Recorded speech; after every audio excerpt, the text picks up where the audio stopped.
Yo, what's up? My name is Nova Scalaris and I recently figured out that Blender is free. Intro music. DJ In 1963, Martin Luther King said, "I have a dream," and that really resonated with me because I also have a dream. You see, ever since I first discovered anime back in 2018, there's been nothing I wanted more than to be an anime girl.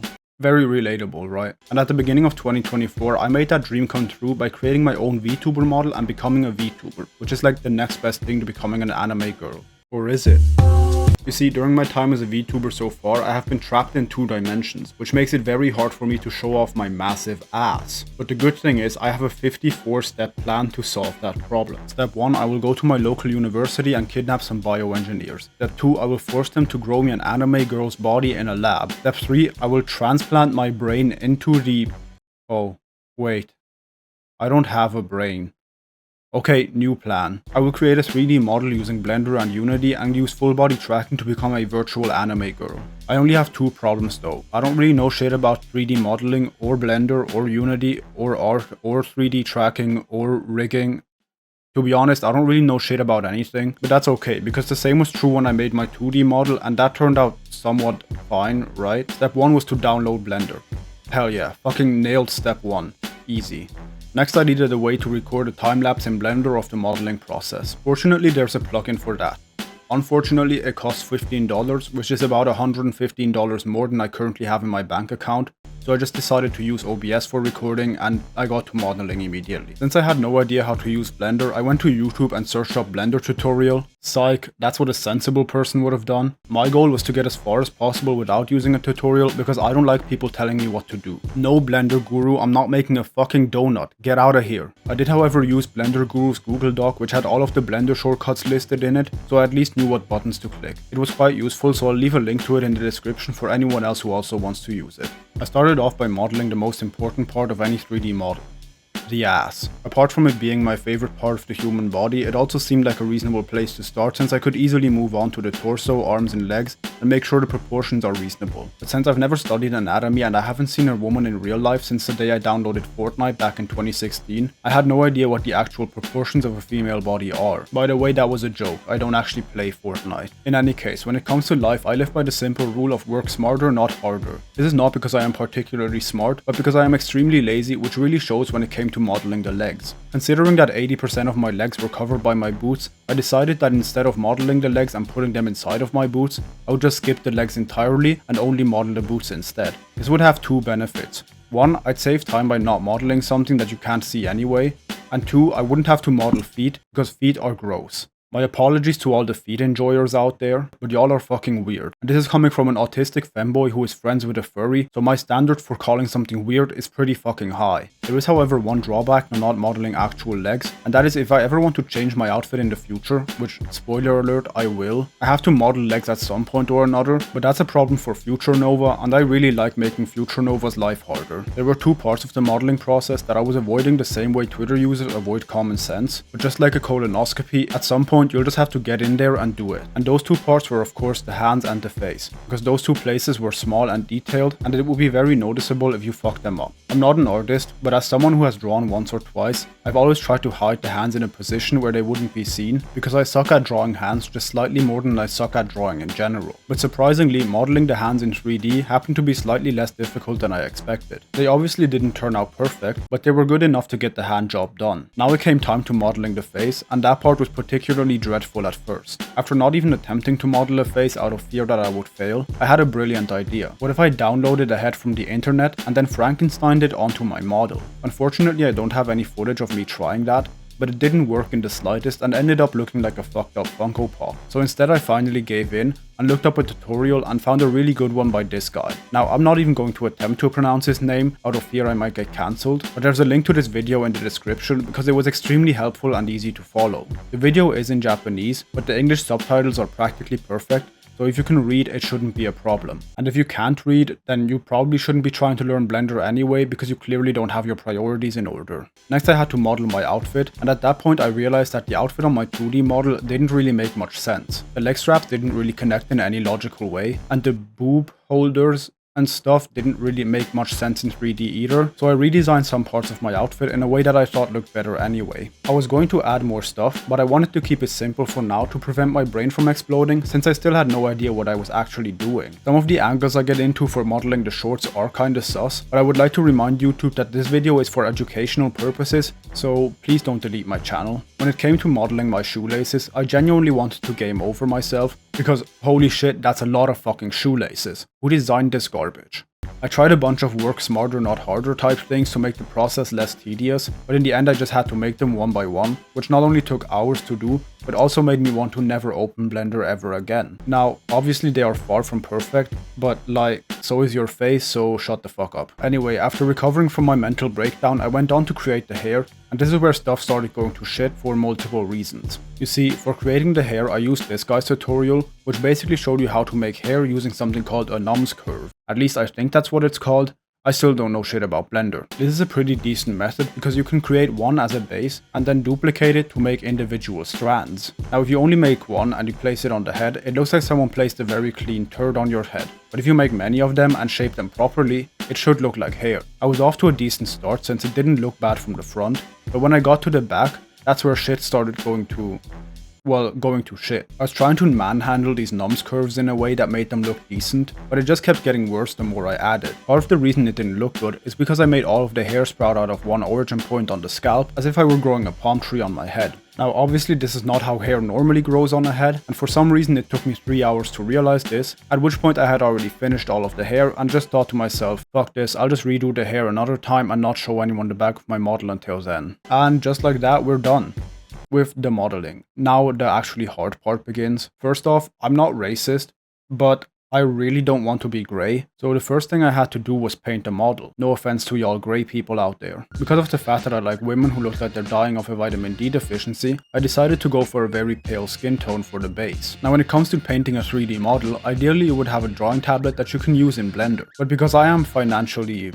poor, I do not have that. I do however have a Samsung tablet that I occasionally use to create what some would call art, and even though that was useless for painting in Blender, it will be relevant in just a moment. First I tried drawing directly in Blender using my mouse, but because I am not pirate software, it turned out that drawing with my mouse is very difficult. But then I realized something. The texture files are saved as PNGs, which meant that if I used my tablet to paint on the texture files in Clip Studio Paint, I could import them into Blender and make something that didn't look like I had drawn it in Microsoft Paint. One of the downsides to this method was that I couldn't see the changes happening in real time, so I had to draw something, import the texture file, see if it looks good, and then either keep going or revert the changes. It was essentially like drawing with a 30-second input delay, but this method seemed good enough, so I went with it because I didn't really have a choice. I decided to hold off on painting the body with anything more than the base color for now, thinking that the shadows in the simulated lighting would make it look fine, and if it didn't, I could still paint it later. This only kind of worked, and you'll find out why later. Now when it came to painting the hair, I had two problems, which is beginning to feel like a theme in this video. Damn, this is how Jay-Z must have felt when he made that song back in 2003. You see, normally when you make anime style hair, you don't do it the way I did. Instead you will create a couple chunks of hair and then paint them to make them look like, well, hair. The problem I now had was that because I created so many individual strands of hair, there was no reasonable way for me to create a texture atlas that would allow me to paint them. But then I had the epiphany. I realized that the original strand of hair I copied the others from had a material applied to it which I could texture paint. The problem was it wouldn't show me where which part of the hair strand was on that texture, so I had to just start painting randomly until I got the result I wanted. Now this didn't allow me to create a proper shading texture or the yellow highlights exactly how I wanted them, but I also had a solution for those things. For the shading and texture, I came up with the following. Now this is gonna sound stupid, but you have to promise to hear me out, okay? Have you ever seen brushed aluminum? See, when you look at someone's hair, you can see many fine strands of hair forming one bigger shape. If you think about it just hard enough, but not too hard, the texture of brushed aluminum has similar properties. So if I made the hair a brushed aluminum material and also applied the right reflective properties, I could make it look like stylized hair. Or a block of aluminium, I guess we'll see. And even if it doesn't work, it's kind of the best option I have, so please pray for me. Now, regarding my second problem with the yellow highlights. When you look at my 2D model, you can see that I don't have yellow highlights on the hair in front of my face, except for this one strand. Now, because all of these strands were created from the same piece of hair, the solution I came up with was to just suck it up and cry about it. So yeah, now I have yellow highlights everywhere. Womp womp, I'll get over it. I plan on making new and improved hair at some point anyway, so this will will do for now. Next up, I started adding some platinum jewelry because gold is tacky and silver is for peasants. I created this chain which I could then duplicate and place anywhere I wanted by snapping it to a numbskull. At this point I had spent most of my time in Blender modeling, so I decided with the chains in place it would be a good time to check out the physics engine. I used rigid body physics and applied them to each of the individual links, assigned a weight to them that seemed reasonable, and pressed play. Now, I'm not a physicist, but I am an engineering student, so I do have a basic understanding of physics, which meant that I was all the more surprised when I started the simulation and...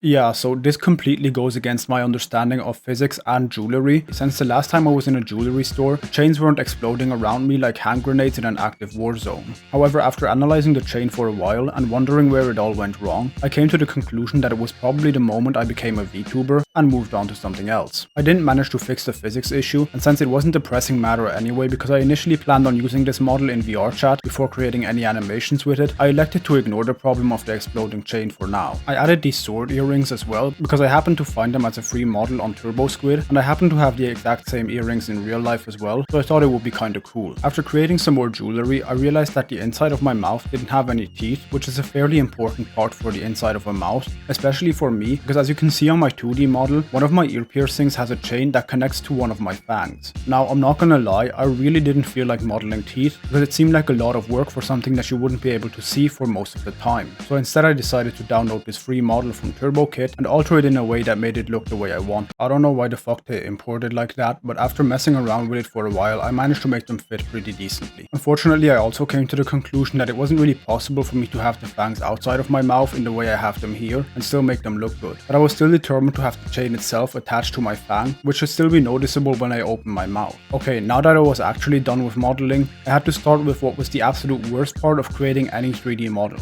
The rigging. Look, up until now it was all fun and games. I was having a gay old time just lollygagging around in La La Land, eating fairy dust and drinking unicorn urine. But ever since I started rigging, it felt like I had been sucked into purgatory where I'd sleep on a pile of devil poop and Satan would wake me up every morning by sticking a needle in my eye. But psychological trauma aside, here's how that went. The easy part was creating the armature, which is essentially the skeleton of your 3D model. Creating the skeleton and putting it in your 3D model is a lot like reverse taxidermy. The significantly more tedious and difficult task was the weight painting. This is the process where you assign which part of the body moves with which bone, which is marked in red. When you select the armature and the body, you can make Blender do this automatically, and while this is a great starting point, it's far from perfect, especially in the areas where the joints bend. This whole process felt like a terrible nightmare that I was never waking up from.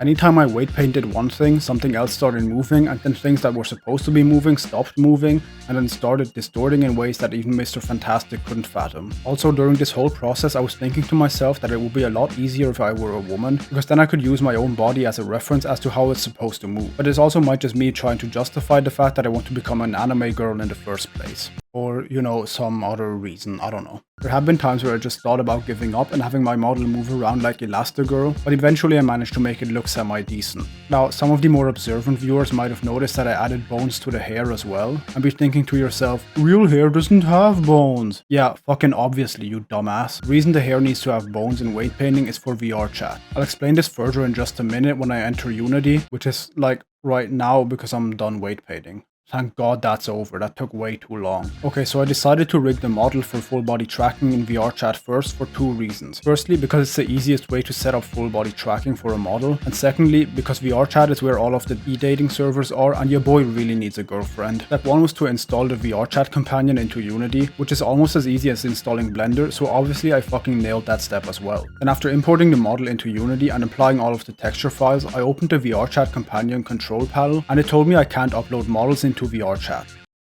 Sorry, what? Okay, so it turns out that you need a player history of about 30 hours in vrchat before you're allowed to upload custom content, so I went on to schedule a bunch of vrchat streams for the coming weeks, but then I found out about this. If you pay $10 United States for vrchat Plus, it allows you to upload custom content immediately. So I went on to cancel all of the vrchat streams I had just announced and gave those bastards at vrchat my money. After that I opened the vrchat control panel again, and I was hit with a wall of error messages. Some of them I could just click autofix on and the problem would fix itself, but others were bigger issues, and one of them in particular was straight up unfixable. When creating a 3D model, or any 3D asset for that matter, the mesh is made up of a bunch of triangles. When uploading a model to VRChat, there is a limit of how many triangles your model should have. You can also go over that limit, but then the performance will be labeled as poor and other users might not be able to see your model. The limit imposed by VRChat is 70,000 triangles. My model on the other hand had about 2.3 million. So I was just slightly over the limit. Part of the problem were the chains, so I decided to go back into Blender and use the decimate modifier to cut down on the amount of vertices as far as I could without them looking like shit. And by doing this I managed to get rid of about 600,000 triangles.